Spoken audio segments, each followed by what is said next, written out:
deebinee dhufneerraa parsantii 10 keessaa meeqa nuuf kennitu? Eh? Parsantii 10 keessaa meeqa nuuf kennitu? Viidiyoo kana amma dhumaatti ilaalaati. Eega ilaaltaniin booda parsantii 10 keessaa meeqa akka dhabeebbaatiif kennitan nuuf kennaa isiniin jenna. Namoonni eebbuu ispoonsara gochuu barbaadan gargaaruu barbaadan duwwaa 9 13 89 33 bilbila keenyadha. Yoo barbaadan as jala isinii gashinaa wayin akkaawuntii keenya nu gargaaruu barbaadan karaa kana nu gargachuu dandeessu. Eebbuun xiqqoo ishee jalaa huqqattee jirti. Maal akka ishiin taate hin beeku. Xiqqoo ishee huqqatteetti miti ijoollee. Huqqatteetti kana mataa ishee kunoo akkasitti irraa muree iddoo akkas godheera waan ta'eef jechuudha kuni. Kanaaf parsantii 10 keessaa nuuf kenna. Viidiyoo amma dhumaatti ilaalaa. Horaa bulaa isiniin jenna ka. Qashtoota keenya nyaa. Ashamaa akkam jirtu fayyaa keessanii nagaa keessanii nageenyi faraarri waaqayyoo lafuma jirtanitti isiniif haa baay'atu daawwattoota eebbaaf beekoo akkasumas eebbaaf chaanaalii viidiyoon kun bakka lamatti maxxanfama waan ta'eef jechuudha. Warri eebbaaf beekurra jirtan eebbaaf chaanaalii sabiskiraabii godhaa. Warri eebbaaf chaanaalirra jirtan immoo eebbaaf beekoo sabiskiraabii nuuf godhaa. Isiniin jenna maala isiniin jechuu barbaade seetan. Waaqayyo fayyaa isinii kennee ijoollee fayyaa isinii kennee waan hundumaa gochuudhaaf jechuudha. Waan hundumaan caalumaa hidha seetan fayyaadha.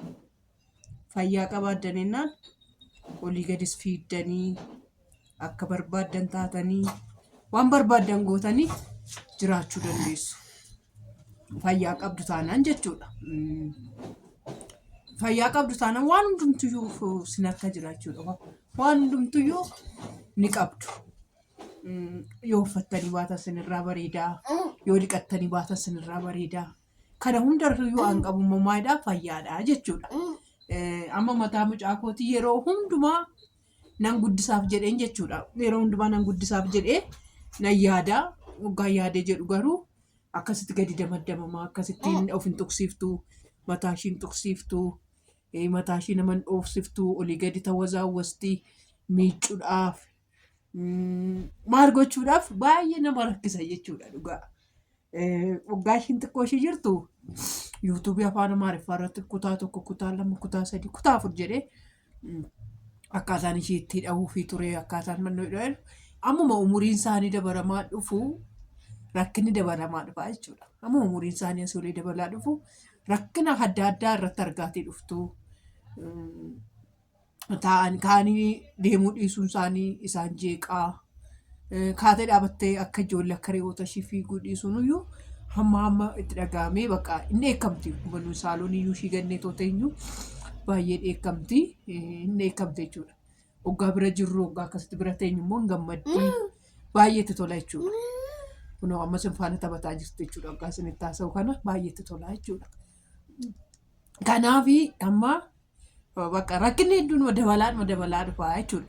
Kanaaf warri ijoollee fayyaa qabdan, warri ijoollee fayyaa faana ooltan, warri ijoollee fayyaa akka barbaaddanitti kunuunsitanii waaqayyoon galateeffadhaa. Anisuma kanarratti iyyuu waaqayyoon nan galateeffadha yeroo hunda jechuudha. Yeroo hunda dhugaa rabbii waaqayyoon nan galateeffadha. Ana yeroo natti garaa naammaatti numan bu'adhee baafadha. Yeroon immoo wannoo jedhe immoo akkasumatti immoo kolfa jechuudha. Mana keenya gosa 2 jira. Kolfiin jira, taphni jira jechuudha. Namni kolfee taphate hundumtuu rakkina hin qabu isinitti fakkaatina, madaa hin qabu isinitti fakkaatina, beela hin qabu isinitti fakkaatina. Kana hundumaa keessa taa'eet beela isaa keessa taa'eet, dheebina isaa keessa taa'eet, maal isaa keessa taa'eet kolfaa jechuudha. Kanadha jechuudha. Mataa mucaa kootii nan guddisaaf amma lidatii ishiititti irraa ture yaadee ture jechuudha. Amma garuu waggaa itti yaadee tola. Harka ishee keessa gootii mataa ishee sirriitti onnoo jalaa guutuuf dhahuuf hin dandeenye mannoof hin dandeenye odoo na gaddisiisu akkaataan itti muruu fi agartuu jechuudha. Amma akkaataan itti muruu fi agartuu jechuudha. Akkasitti as keessa gashadhee akkasitti ofitti hirkisee akka ishiin taatu iyyuu hin argitu jechuudha. Baay'ee namoonni hidhachuudha. Kanaafuu yaa haa ta'u kunis hin darba. Kunis darbee bar tokko fayyitee nan dhaaf ta'a. Muruudhumaaf iyyuu baay'ee nama rakkisa beektu kun. Muruudhumaaf iyyuu baay'ee nama rakkifti. Bulee muruudhumaaf iyyuu baay'ee nama rakkisaa jechuudha. Dha'uuf dhiisaatii isuma yeroo daqiiquma jirtu keessatti irraa gabaabsaniyyuu baay'ee nama rakkisaa jechuudha. Kanaaf ijoollee fayyaa baatanii ijoollee fayyaa ofii olii gadi fiiganii taphachuun haasa'uun yeroo tokko waanuma salphaatti fudhatinaa ishee akkuma salphaatti hin ilaalinaa.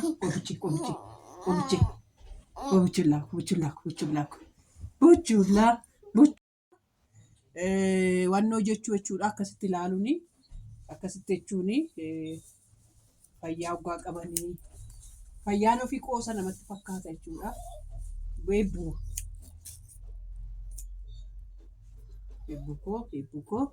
Eebbulee koo eebbuttii koo eebbushuu koo eebbuu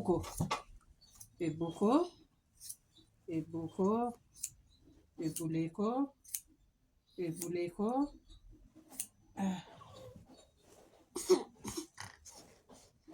eebbuchuu koo.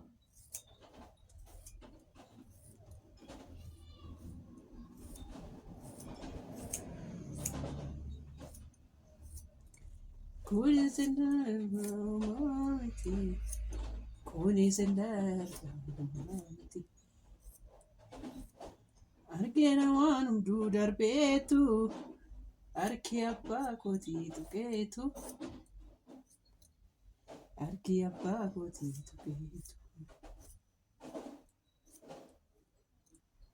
argeera waan hunduu darbeetu harki gooftaa kootii tuqeetu.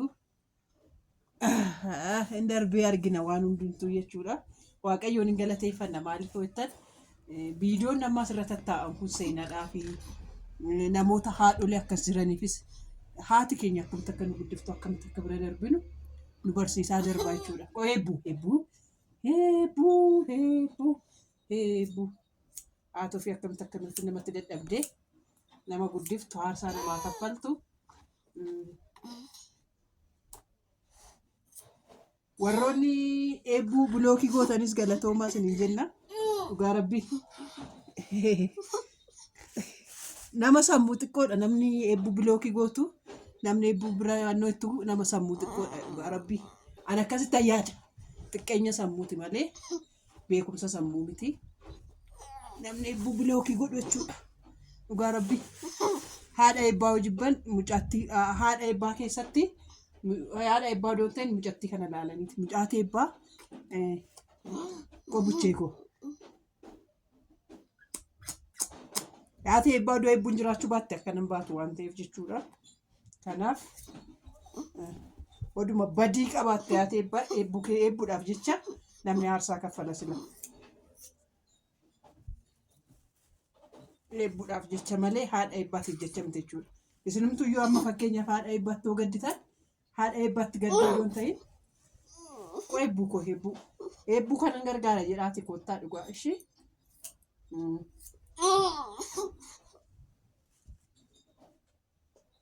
Mana kana dhuftanii gaafa sabiskiraayibii gootan gaafa ilaaltan viidiyoota gaafa ilaaltan meesti warri nuti haadha eebbuu jaalattan warri nuti na jaalattanii warrum ta'ee anaaniyyuun jabaadhu kormee koo naan jettan jechuudha. Viidiyootuma jiran ilaalaa maaliif an fayyadamtu daayipariidha. Anis sin kofalchiisaa taphataatii as dhufu jechuudha. Yuutuubiin kun akka inni maallaqa dalaguuf. Suma dhugaa maaliif daayiparii mindaan abbaa eebbuu xaafillee nuuf hin bittu. Suma dhugaa isinitti himachuudha. Isa dhugaa Kiristoos isinitti hima. Xaafillee nuuf hin bittu. Xaafiyyuu hin dandeessu. Hunda keenya dandeessu jechuudha. Daayiparii dabalatee zayitii dabalatee waan meeqa dabalatee dhiisaate jechuudha.